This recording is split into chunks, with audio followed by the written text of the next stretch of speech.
वहीं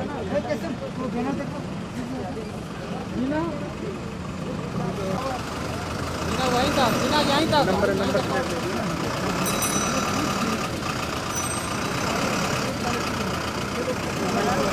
एक आगे वाले का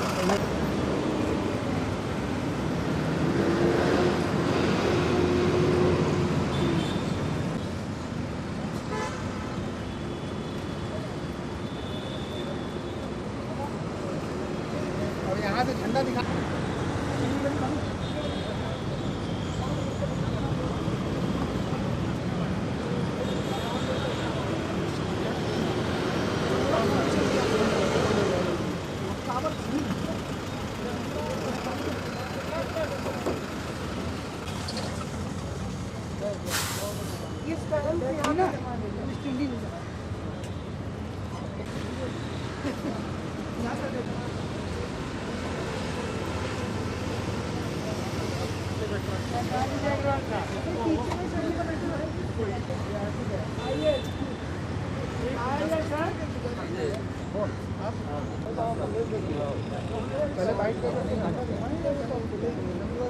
हेलो, समय बच जाएगा।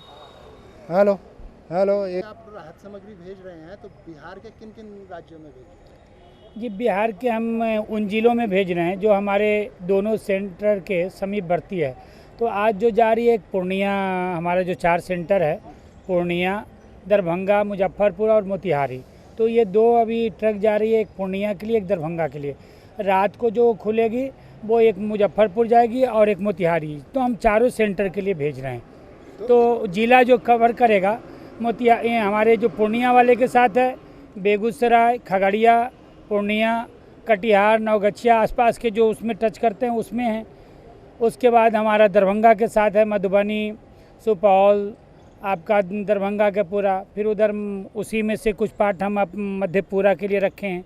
और इधर मुजफ्फरपुर के लिए आगे आपका शिवहर, सीतामढ़ी, मुजफ्फरपुर, समस्तीपुर का कुछ पार्ट उसके साथ जुड़ा हुआ है। मोतिहारी हमारे सेंटर से आपका है, इधर गोपालगंज, बेतिया, मोतिहारी और आसपास के जो समीपवर्ती हैं। तो चारों सेंटर पे आज हम 2 तो अभी रवाना कर रहे हैं, 2 रात को जाएगी। जी, मुख्यतः क्या क्या सामग्री है, राहत सामग्री? इसमें हम पूरा हमारी जो प्राथमिकता है खाने का जो चीज़ है, तो आपको बता दें हमने कुछ चीज़ें बिहार से ही उपलब्ध किया है और ये दोनों मिलाकर के किट हम लोगों को भेजते हैं, परिवार को देते हैं। तो चूड़ा और गुड़ जैसे चीज़ें, भुना हुआ चना और ये सब हमने बिहार में अपने रिसोर्स से, हमारे जो बिहार प्रांत के जो देख रहे हैं वहाँ पे प्रकाश चंद्रा जी, विवेकानंद जी, सौरभ कश्यप जी, तो वो लोग पूरा व्यवस्था किए हैं। तो अब बाकी चीज़ जो यहाँ से हम भेज रहे हैं, इसमें आपका खास करके जो ड्रिंकिंग, कौन सा ड्रिंक है, एनर्जी ड्रिंक है, उसके बाद बिस्किट का पैकेट है, वाटर प्रूफायर है, उसके पाउच है, उसके है, उसके लिए मेडिसिन है जो, और जो सांप के काटने से जो बचाया जाओ, जो लगा सकते हैं रक्षा के लिए, वो सारी चीज़ भेज रहे हैं। उसके बाद इसमें चप्पल काफ़ी संख्या में आज हम भेज रहे हैं, ताकि वो अभी भी काम आएगा और इसके बाद बाढ़ के बाद भी, ताकि लोगों को पानी ना लगे, ये ना लगे। तो इस तरह से किट में हम लोगों ने पूरा एक मेनू बनाया है और वो दे रहे हैं। वहाँ पर पाव से लेकर के जो भी है, दूध वगैरह जो है हम वहाँ पे उपलब्ध करा रहे हैं। चीनी, नमक, ये सब चीज़ हमने बिहार स्तर पे किया है और बाकी चीज़ हम यहाँ से भेज रहे हैं। और मेरा एक प्रश्न ये था कि जो आप लोगों ने कोरोना के समय में जो गरीबों की जो मदद की, वो किस तरह से और कितने लोगों की की? सर, हमने पूरे भारत के विभिन्न प्रांतों में राष्ट्रीय स्तर पे हम लोगों ने काम किया है, युग संस्कृति न्यास के साथ में। चाहे वो गुजरात में धवल भाई के नेतृत्व में हो, बिहार में प्रकाश चंद्रा जी के साथ हो, झारखंड में हमारे धर्मेंद्र जी हैं, तो महाराष्ट्र में DK चौबे हैं, तो तमिलनाडु में मोहन बिश्नोई हैं, तो उड़ीसा में हमारे संजय जी हैं। इस तरह से जम्मू कश्मीर में डॉक्टर प्रदीप हैं, पंजाब में हमारे बिक्की तुली जी हैं, हरियाणा में अखिलेश जी हैं। तो इस तरह से हम लोगों ने कश्मीर से कन्याकुमारी तक और कच्छ से लेकर के बिल्कुल अरुणाचल तक हमने, जो हमारे भारत परिवार के जो सदस्य हैं, तो उन तक हम लोगों ने एक सेंटर बनाकर योजनाबद्ध तरीके से हमने कोरोना टाइम में काम किया। और दिल्ली में तो जो किया हम लोगों का जो अनुभव है, जो अनुभूति हुई कि 26 मार्च से जो शुरू किया हूँ आज तक वो चल रहा है। चाहे एम्स में फंसे ज़रूरतमंद लोगों को भोजन कराने का हुआ। जितने भी देश से लोग आए हुए थे पेशेंट, उनके अटेंडेंट, चाहे वो सफदरजंग में, आरे मेल में, गंगाराम में, तमाम ऐसे एनसीआर के विभिन्न क्षेत्रों में हमने सूखा राशन के साथ साथ भोजन उपलब्ध कराया। जहाँ भोजन हम उपलब्ध नहीं करा पाए वहाँ पे हमने राशन दिया। और हमारा जो किचन रहा बड़े ही ऑटोमेटिक ढंग से, आदरणीय राष्ट्रपति महोदय जी के माध्यम से भी रोटी बनाने वाली मशीन उपलब्ध कराया गया। तो कई ऐसे विभूति आए। तो हमारा जो बिल्कुल आधुनिक तकनीक का हमने उपयोग किया कि ताकि संक्रमण रहित भोजन हम उपलब्ध करा पाएँ लोगों तक, इसका हमारी प्राथमिकता रही। हर सेंटर पे हर कार्यकर्ताओं ने हमारा प्रातः योगा किया, हवन किया। उसके उपरांत हम बड़े ही संक्रमण रहित अच्छे ही सुनियोजित तरीके से अपने विभिन्न माध्यमों के वाहन के माध्यम से निर्धारित केंद्रों तक हमने भोजन उपलब्ध करा के पहुँचाकर वितरण करने का कार्य किया अपने स्वयंसेवकों और हमारे जो टीम है उनके माध्यम से। बिहार में अभी राहत कार्य कितने दिनों तक आगे बढ़ाने वाले हैं और कितना विस्तार देने वाले हैं? सर, ये ईश्वर की कृपा है, जितना जल्दी समाप्त हो जाए। लेकिन हमारे तरफ से आश्वासन है, आपके माध्यम से विश्वास दिलाता हूँ, जब तक ज़रूरत होगी, जब तक संकट में हमारे भाई बंधु बिहार में हो, असम में हो, रहेंगे ये बाढ़ से प्रभावित होकर, तब तक हमारी टीम उनके साथ इसी तरह से खड़ी रहेगी। और ये क्रम लगातार जारी रहेगा तब तक कि लोग अपने आत्मनिर्भर नहीं हो जाएं, अपने आप में लोग सक्षम और समर्थ जब तक नहीं हो जाते हैं, तब तक हम ये लोग कार्यक्रम चलाएंगे। और प्रशासन के बारे में भी आपके माध्यम से हम करना चाहें, बिहार के सभी जिलाओं में लगभग जो बाढ़ प्रभावित ज़िला है, वहाँ के जिला अधिकारी महोदय से प्रतिदिन हमारी बात होती है।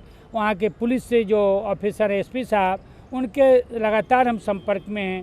और संजय जी जो हमारे पूरे ये डिजास्टर का जो नेतृत्व कर रहे हैं, जो पूर्व डीजी एनडीआरएफ, तो एनडीआरएफ, एसडीआरएफ, तमाम लोगों को हम सहयोग लेकर के हम व्यवस्थित तरीके से कर रहे हैं। जैसा कि आप लोगों को पता होगा कि तिरहुत का जो कमिश्नरी है वहाँ हमारे संजीव सिंह इंजीनियर, इनके नेतृत्व में गांव स्तर तक टीम बनाया गया है।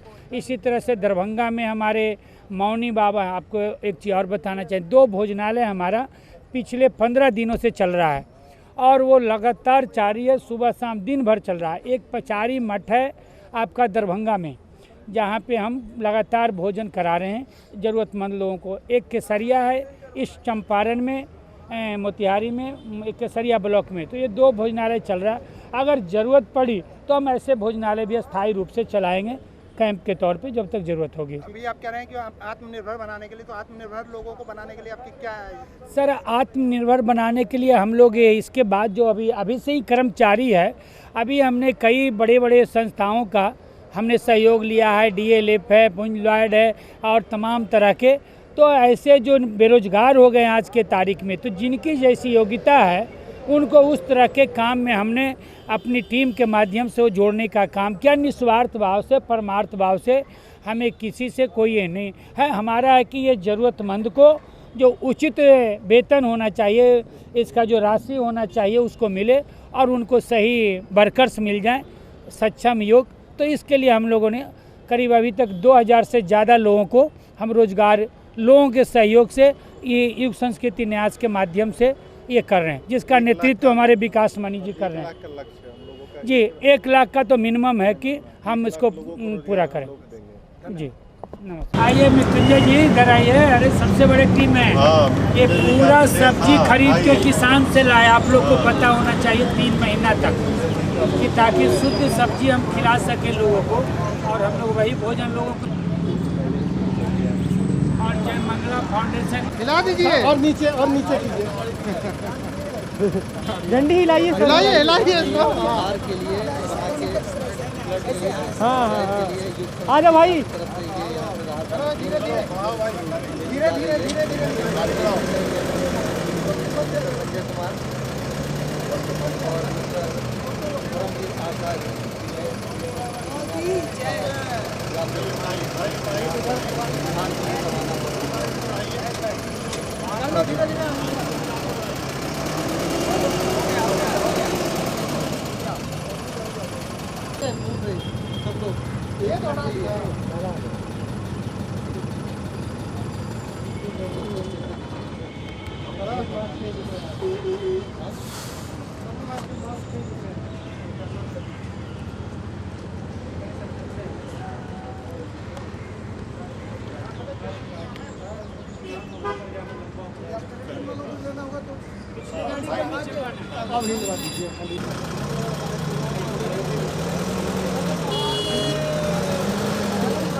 जी संजीव जी, ये पूरा आप तिरहुत प्रखंड तिरहुत कमिश्नरी प्रमंड, जो हाँ, देख रहे हैं जी। तो उसमें संस्था की तरफ से क्या क्या राहत सामग्री बांटी जाती है? जैसा कि आपको जानकारी होगा कि पूरे बिहार में तिरहुत प्रमंडल सबसे ज़्यादा जल से प्रभावित, बाढ़ प्रभावित है।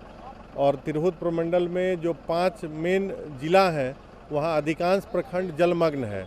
तो युग संस्कृति न्यास के तहत हम लोगों ने इसके पहले भी 4 ट्रक सामान भेजा है, जिसमें सूखा राशन है, जिसमें चूड़ा है, गुड़ है, भुजा हुआ चना है।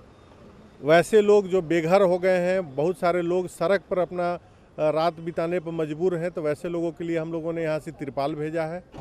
हम लोगों ने मच्छरदानी भेजा है, चूँकि छोटे छोटे बच्चे हैं उनको मलेरिया ना हो जाए, इसके लिए हम लोग ने मेडिकेटेड मच्छरदानी भेजने का काम किया है। हम लोग लोगों के लिए चप्पल भेजे हैं, दवा की सारी किट भेज रहे हैं। पानी को फ़िल्टर कर पीने का हम लोगों ने एक किट भेजा है, ताकि लोग पानी पी के और बीमार न पड़ें गंदे पानी से। और आज भी जैसा कि आप देख रहे हैं कि आज हम लोगों ने 4 ट्रक यहाँ से रवाना किया है, जिसमें हमारे चारों जो जोन हैं, पूर्वांचल अपना चंपारण का 1 जोन, तिरहुत का 1 जोन और सीमांचल का 1 जोन और दरभंगा का 1 जोन, चारों जोन के लिए हम लोगों ने आज करीब 4 ट्रक यहाँ से रवाना किया है, जिसमें पीने का पानी, जूस, बच्चों के लिए दूध का पैकेट और मच्छरदानी और प्लास्टिक का जो तिरपाल है वो, और चप्पल, थोड़ी सी दवाइयाँ आज हम लोगों ने भेजा है। और यह कंटिन्यूअस चलता रहेगा निरंतर। और हम लोग बहुत जल्द ही कम्युनिटी किचन भी स्टार्ट करने जा रहे हैं, जिसमें कम से कम 10,000 लोगों के रोज़ खाने की बंदोबस्त होगी।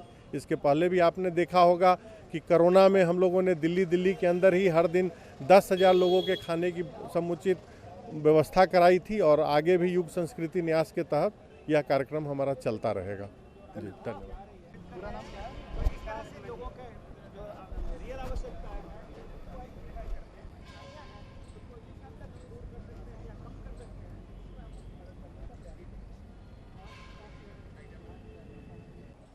सर, आप एनडीआरएफ में भी रहे हुए हैं, और एनडीआरएफ के होने से आपको मतलब इसमें संस्था को क्या फ़ायदा मिलता है? नहीं, ये है कि जो कोऑर्डिनेशन होता है, एक बहुत बड़ा रोल होता है कोऑर्डिनेशन का। तो अभी कोविड में भी हमने यहाँ पर काम किया था, और आपने देखा होगा कि 17 और 18 में जब मैं यहाँ डीजी था एनडीआरएफ में, तो बहुत बाढ़ की विभीषिकाएँ भी आई, अन्य विपदाओं के अलावा, जिसमें कि बिहार में भी बहुत बड़ा फ्लड था। 2017 में केरल का फ्लड था, गुजरात में आया, और असम, बंगाल और ईस्टर्न यूपी वगैरह में तो आते ही रहता है फ्लड, हर साल आता है। तो उसका सामना करना पड़ता है वहाँ के लोगों को। उसी क्रम में इस बार जब कोविड के कारण पहले से ही लोगों के जो समस्याएं थी उसको दूर करने के लिए हमने कार्यक्रम चलाया हुआ था, और उसके जस्ट बाद अब ये हो रहा है। तो हमने सोचा कि इसमें भी काम किया जाए, और हमारा जो एक संस्थागत जो ढांचा था वो बना हुआ था ऑल इंडिया, तो उसके मदद से हमने आइडेंटिफाई किया लोगों की समस्याओं को जानने का। राज्य सरकार, केंद्र सरकार और अन्य संस्थाएं और अन्य सोर्सेज से सामग्री तो प्राप्त हो रही है, वहाँ पर सामग्री पहुँच रही है, लोगों को सहायता पहुँचाई जा रही है।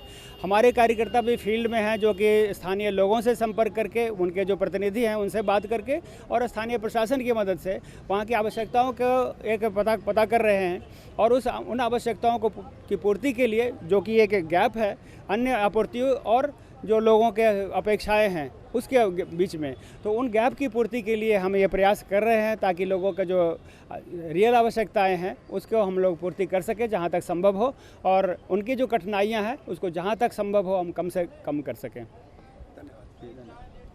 जी, मेरा नाम विकास मनी है। विकास जी, एक बात, ये संस्था में आप कब से जुड़े? सर, संस्था 2008 से संस्था की स्थापना हुई है, तब से ही जुड़ा हुआ हूँ। अच्छा, इसके अंदर ये जो संस्था ये काम कर रही है, लोग कोरोना के दौरान में भी काम किया और बाढ़ के में भी कर रही है, तो क्या ये कब तक करने का विचार है? सर, संस्था का जो मूलभूत उद्देश्य है सेवा करना ही, सेवा परमो धर्म, तो हम लोग हमेशा करते रहे हैं और करते रहेंगे भी, आगे भी करते रहेंगे। अच्छा, आप युवा हैं, घर वाले कोरोना के दौरान आपको निकलने से कभी रोके नहीं? बिल्कुल रोके। घर वाले को बहुत डर था, जब लॉकडाउन स्टार्ट हुआ था तो घर वाले निकलने नहीं दे रहे थे, लेकिन हमसे भी ज़्यादा मजबूरियाँ लोगों की थी, लोगों को हमसे ज़्यादा मुसीबत था। घर वाले को हमने समझाया, फिर धीरे धीरे घर वाले समझ गए, अब उनको समझ में आ गया कि कुछ नहीं हुआ। और ये बहुत बड़ा ऊपर वाले का शुक्रगुजार हूँ कि न कोरोना के कारण हमारे किसी भी टीम मेंबर को न कोविड से कोई इन्फेक्ट हुआ और न कोई कोरोना का कोई लक्षण पाया गया किसी के घर में भी।